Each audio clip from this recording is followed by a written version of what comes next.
दोस्तों, रोज़ की तरह आने लिखने ब्लॉग में सबका हार्दिक स्वागत है। सबके मंगल भविष्य की कामना के साथ दोस्तों, आज प्रेरणादायक विचारों में मानव जीवन में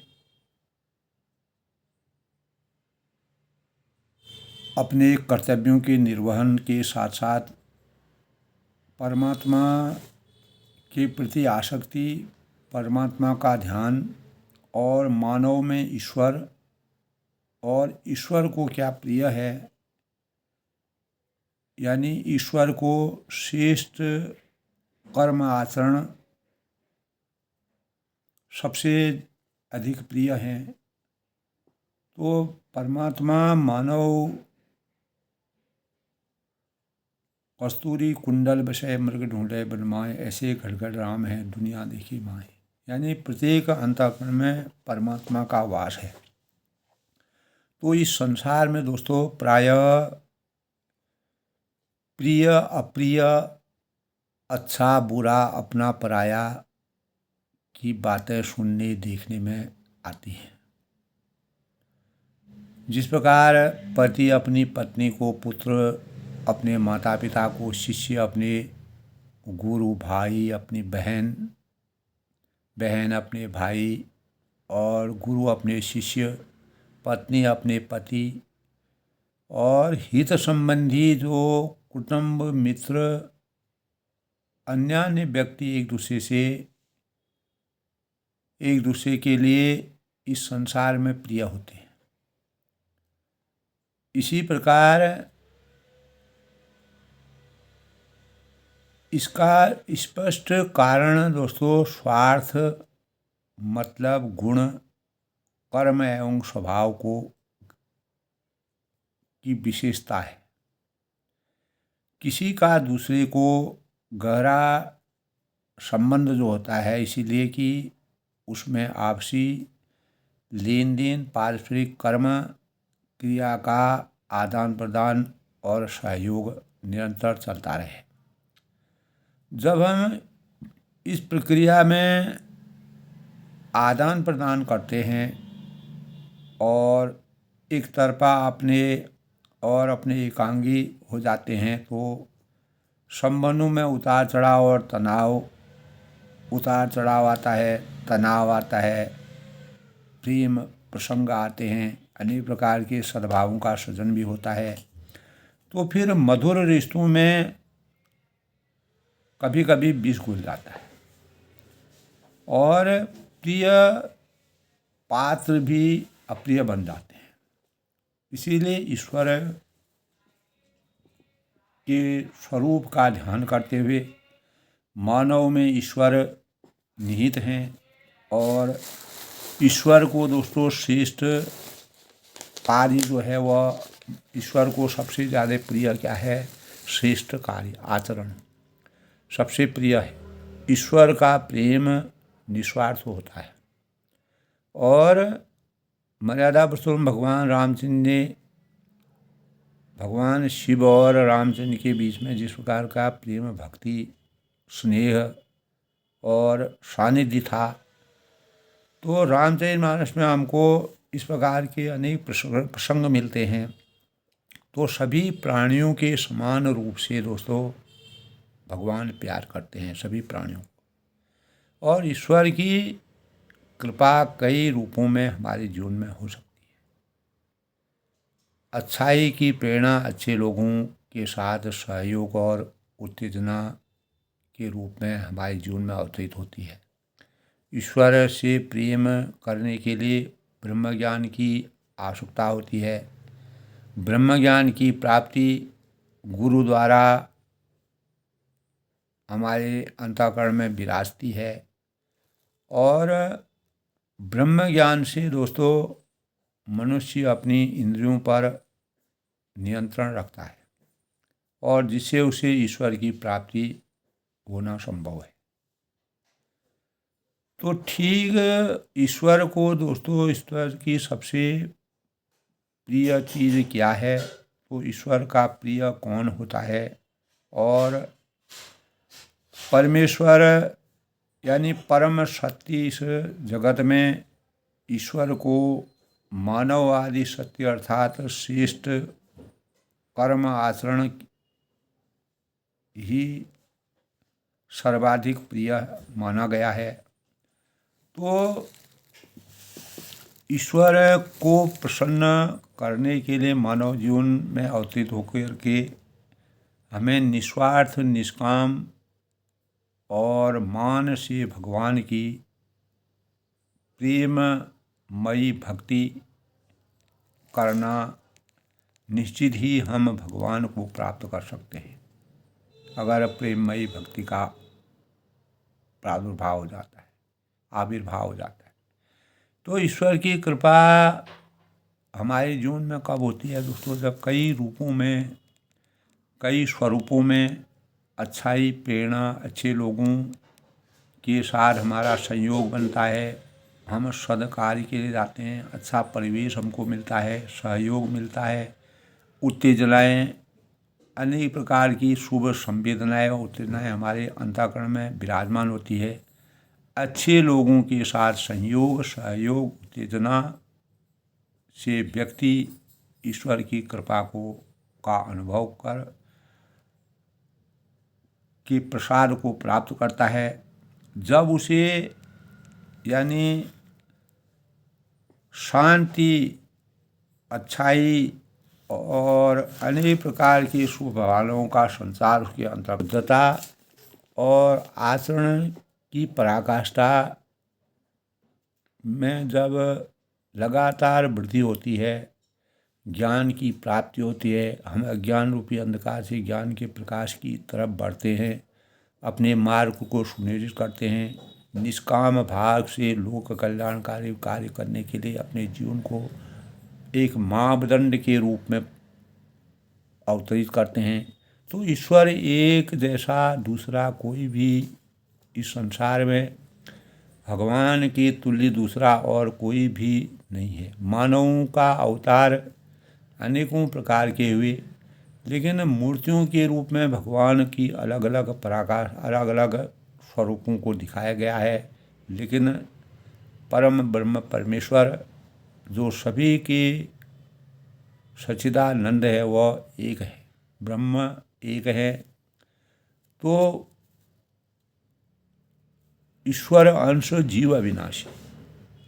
तो जो अनेक प्रकार के क्लेश है, कर्म है और पाप है, अज्ञान है, इन चीज़ों से अबोध है और अज्ञानता के परिवेश से पूर्ण रूप से स्वतंत्र रहता है, यानी बंधन मुक्त ईश्वर निराकार, निर्विकार और निर्विकल्प है। ओम हिंदू धर्म का सबसे पवित्र मंत्र माना जाता है। ओम में शिव की शक्ति विराजमान है, सभी देवताओं की। ओम में सब चीज़ ब्रह्म की है, पूरा स्वरूप ब्रह्म का विराजमान है। तो संसार में दोस्तों सभी स्वरूपों की ईश्वर, सभी स्वरूपों में ईश्वर को दर्शाया गया है। भगवान को पाने का रास्ता कर्मयोग, दूसरा ज्ञान और तीसरा भक्ति योग है। कर्मयोग, ज्ञान योग और भक्ति योग से परमात्मा के वास्तविक स्वरूप का हम दर्शन कर सकते हैं। भगवान श्री कृष्ण ने जब अर्जुन कहते हैं कि इन तीनों पर मतलब तीनों का अनुसरण करना, तीनों भावों के अनुसार चलना सही मानव की संरचना का प्रारूप है। जब वह मन बुद्धि से शरणागत होता है तो भगवान परमात्मा परम पुरुष प्रधान बन जाते हैं। मनुष्य ही परम पुरुष प्रधान बन जाता है, यानी स्वामी भी। और इसी स्वरूप में भगवान परम ब्रह्म कहलाते हैं। और ब्रह्म के स्वरूप में हमारे जीवन में हम ईश्वर को अपने अंतःकरण में विराजमान करने की शक्ति को साधने की कोशिश करते हैं। तो ईश्वर भक्ति और माया, अगर हम ईश्वर को प्रिय, जब हम ईश्वर की प्रकृति का निर्माण, ईश्वर ने जब इस सृष्टि का निर्माण किया था तो इसका संचालन माया से करता है। माया दो प्रकार की होती है दोस्तों। अच्छी माया संसार में सृजन करती है और मानव को सद्मार्ग पर चलने की प्रेरणा देती है। तो जो सद्मार्ग पर, सत्कार्य पर, लोक कल्याण पर निस्वार्थ भाव से कर्म मनसा वाचा कर्मणा से भगवान की आसक्ति को प्राप्त करने में अपने जीवन को समर्पित करते हैं, वही ईश्वर को सबसे ज़्यादा प्रिय है। यानी कुमाया का विनाश करते हैं और मानव को काम क्रोध लोभ रूपी विकारों से ईश्वर विमुख करते हैं। जब भगवानों को जो प्रिय हो जाते हैं तो ईश्वर की कृपा से जीव को मनुष्य योनि प्राप्त हुई है।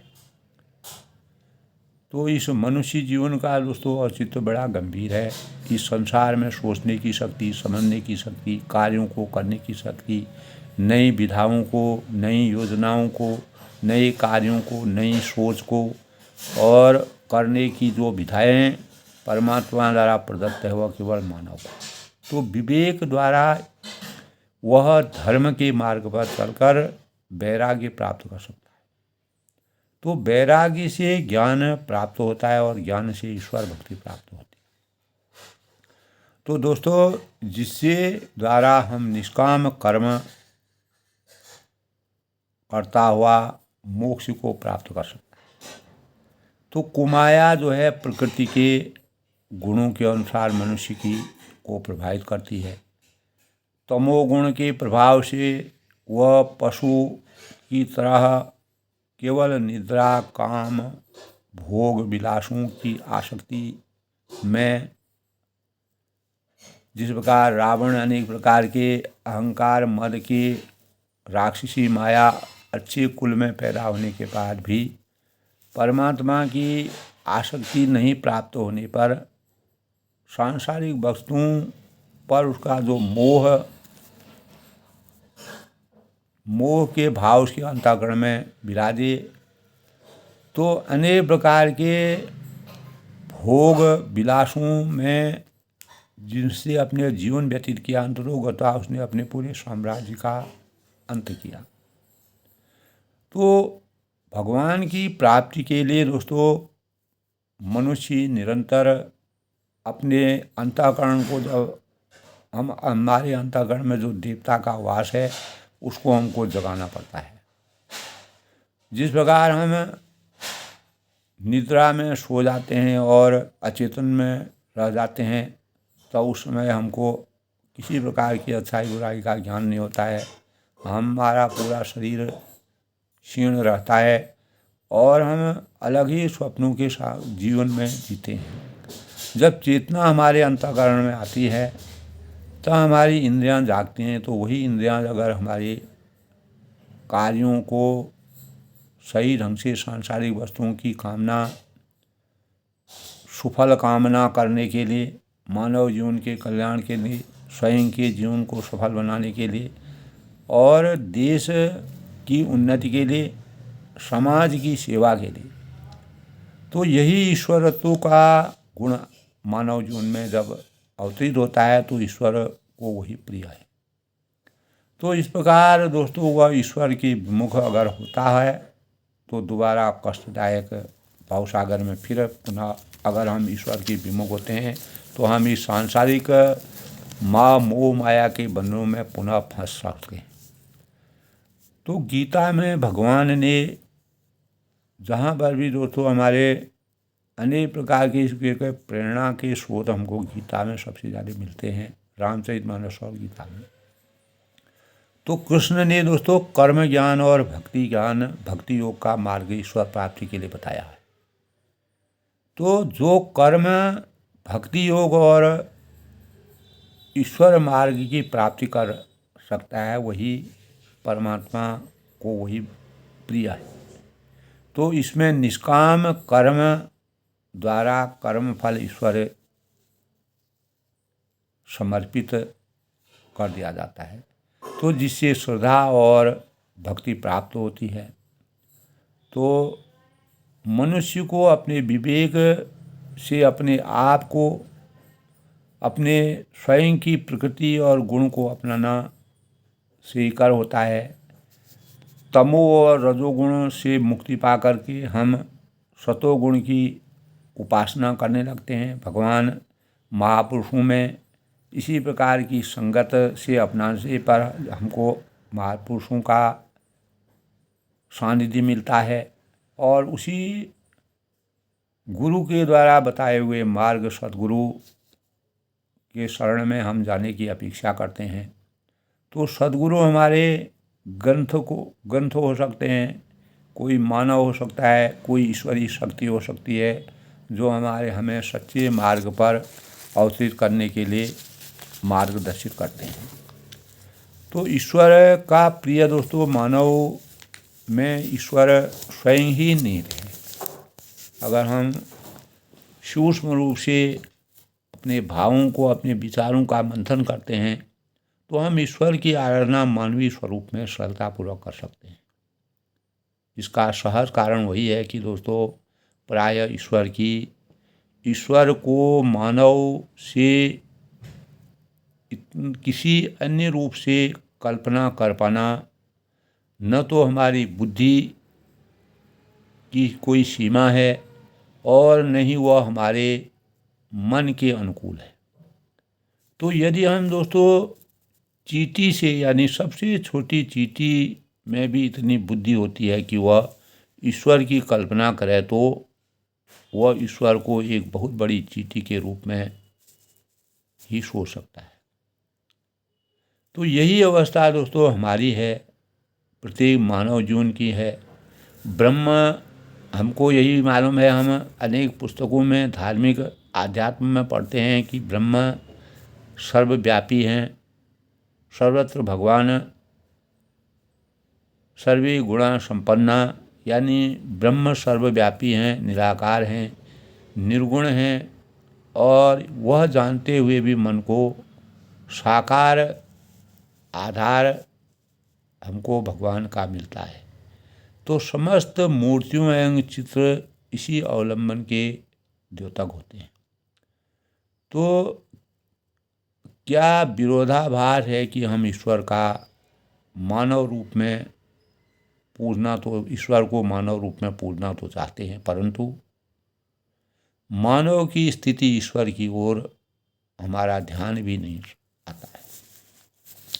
तो मानव इतिहास, मानव ने जो आज तक का जो सृष्टि का सृजन जब से हुआ, मानव इतिहास इस बार का साक्षी है कि जब हम किसी अवतार या संत का धरती पर अवतरण हुआ और तो उसके भीतर के ईश्वरीय तत्व की दीप्ति इतनी प्रबल होती है कि उसके समक्ष सभी सिर झुकाने के लिए बाध्य हो जाते हैं। तो राम हैं, कृष्ण हैं, शिव हैं, अनेक प्रकार के जो देवी देवताओं के रूप को हम विधि विधान के साथ मानते हैं। तो बुद्ध भी देश, काल और सीमा से परे है। तो इन ज्योतिर्मय आत्माओं का जब हमारे अंतःकरण में आविर्भाव होता है, तभी हम ईश्वरीय अंश के साक्षात्कार में के लिए सक्षम हो जाते हैं। जबकि ईश्वर हर देह में, हर आत्मा में, हर शरीर में हमारे आसपास विचरण कर रहे हैं। ऐसा मानिए कि वह जिस प्रकार लालटेन है, जिसके कांच पर कालिक अधिक है, तो लौ का जो है प्रकाश कम दिख रहा है। तो वही अवतार या संत धवल तन मन लेकर जन्मे हैं। वही अवतार या संत धवल तन मन लेकर जब जन्मे हैं, तो अन्यथा अंतर कुछ भी नहीं है। तो मदर टेरेसा ने कहा था कि दोस्तों, एक जगह मदर टेरेसा ने कहा था कि मैं जानती हूँ कि मैं पीड़ितों की देह यानी जानती हूँ कि पीड़ितों की देह में परमात्मा के शरीर को ही स्पर्श कर रही हूँ। तो अगर हम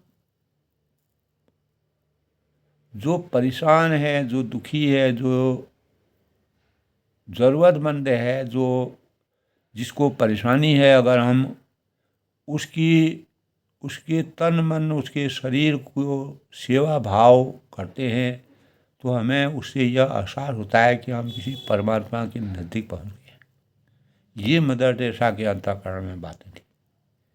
तो मानव देह में दोस्तों ईश्वर को देखना आसान नहीं होता है।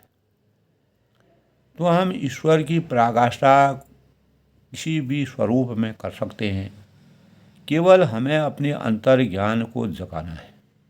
उसमें किसी प्रकार की मलिनता या कालिक आड़े हाथों नहीं लग सकती। और प्रेम करना कठिन हो सकता है, किंतु घृणा, जलन, क्रोध, तिरस्कार, अहंकार, दुष्कर, दूसरों को हीन समझने के भावों का त्याग अपने बस में हो सकता है। लेकिन यह हमें याद रखना चाहिए कि यदि हम लोगों का सिर्फ मूल्यांकन ही करते रहते हैं तो हमारे पास उनसे प्रेम करने का समय होने का आधार क्या है। यानी जब हम साकार रूप में उस प्रेम की पराकाष्ठा को नहीं अवतीत करते हैं तो हमारा जीवन निरर्थक है। तो इस संसार में दोस्तों नित्य परिवर्तन होता रहता है।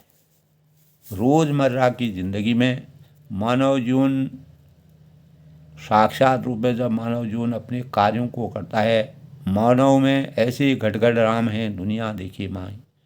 तो इस सांसारिक जीवन में नित्य परिवर्तन होते रहते हैं।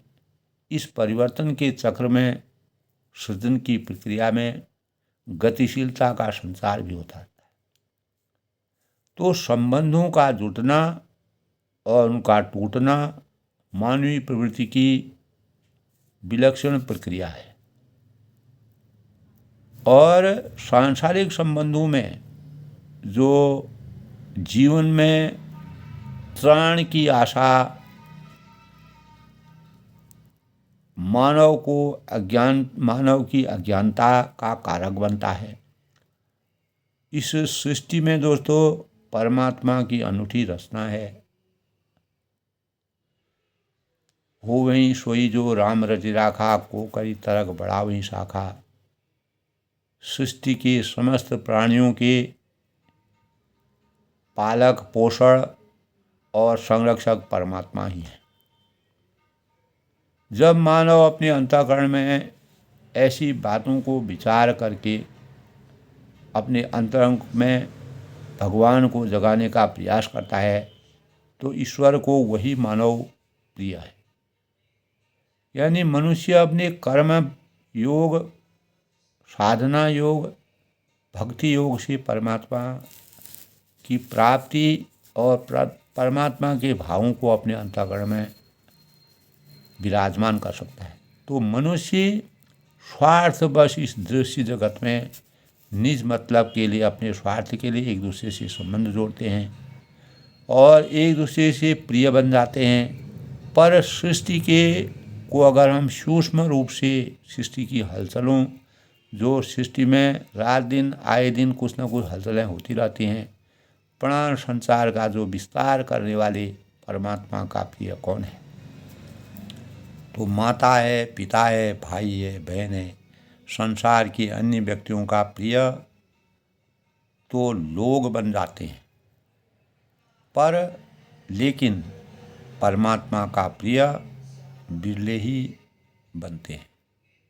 जो विलक्षण प्रतिभा के धनी होते हैं, जो भगवान, जो शुद्धिजन होते हैं, जिनको भगवान वास्तविक भगवान के प्रिय वही होते हैं। और इस विषय में दोस्तों भगवान श्री कृष्ण गीता में कहते हैं कि जो पुरुष द्वेष भाव एवं स्वार्थ रहित सबका प्रेमी होता है और अनेक प्रकार के सांसारिक चीज़ों से रहित दयालु होता है, अहंकार से पूर्ण रूप से रहित रहता है और सुख दुख में सम रहने की जिसकी भावनाओं में सुख दुख को सहने की अपार क्षमता होती है, किसी प्रकार के अपराध करने वालों को क्षमा करने वाला जो शक्ति है वही परमात्मा है।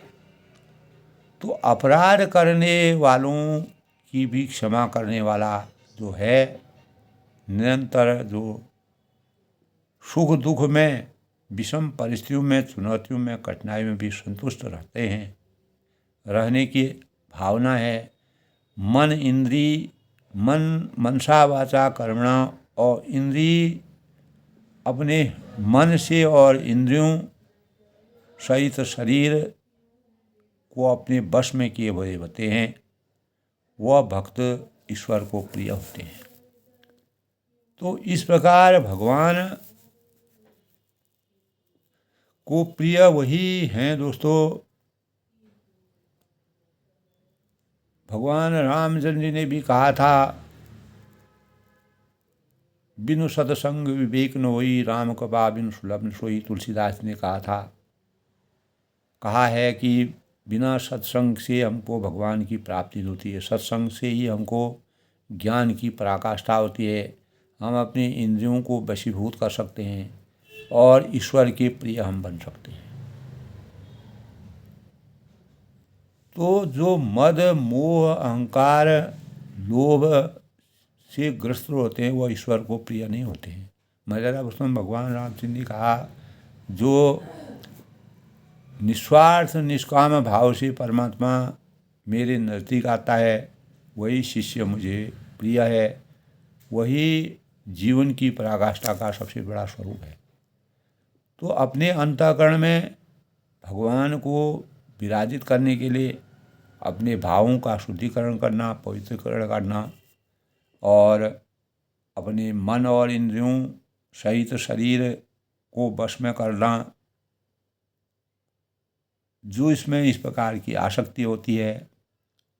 रामचरितमानस और गीता में दोस्तों अनेकों जगह इस प्रकार के प्रसंग आते हैं कि भगवान को, ईश्वर को वही लोग प्रिय हैं जो इस सांसारिक जीवन में मानवता के सही पुजारी हैं और मानव जीवन के कल्याण के लिए मन वचन और कर्म से जो निरंतर कार्य करते रहते हैं, वही ईश्वरीय स्वरूप के सबसे बड़े मानक हैं। तो आज के प्रेरणादायक विषय में दोस्तों, ईश्वर अंश जीव अविनाशी, कस्तूरी कुंडल बसे मृग ढूंढे बनमाए, ऐसे घटघट राम हैं दुनिया देखिए माए।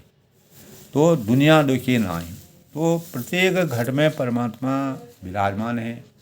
तो परमात्मा की आसक्ति को साकार करने के लिए अपने जीवन को हमें इस प्रकार से त्याग और समर्पण और निष्ठा श्रद्धा भावों का सृजन करके मानवता का सही परिचय दे करके सामाजिक परिवेश में अपने अस्तित्व को बनाए रखने के लिए कामयाबी हासिल करके अपने जीवन को मानवता की कसौटी पर कसने की अगर हमारी इंद्रियों में, मन में, हृदय में इस प्रकार की संवेदनाओं का संचार हो जाता है तो भगवान को ऐसे ही भक्त प्रिय हैं, ईश्वर को वही लोग सबसे ज़्यादा प्रिय हैं। अपनी वाणी को विराम देते हुए भगवान के प्रिय बनने के लिए दोस्तों मन वचन और कर्म से पूरी निष्ठा और आसक्ति के साथ अपने हृदय चिंतन में सुंदर भावों का, सुंदर विचारों का और ज्ञान, भक्ति और योग की पराकाष्ठा को उजागर करना ही परम सत्य है। इसीलिए जब हनुमान जी ने मर्यादा पुरुषोत्तम भगवान रामचंद्र जी राम लखन सीता सहित हृदय बसों सुरभूप, तो उन्होंने तीनों को अपने हृदय में साक्षात रूप में दिखाया। ये रामचरितमानस में तुलसीदास जी ने जो कहा है, तो परमात्मा को ऐसे ही भक्त प्रिय है।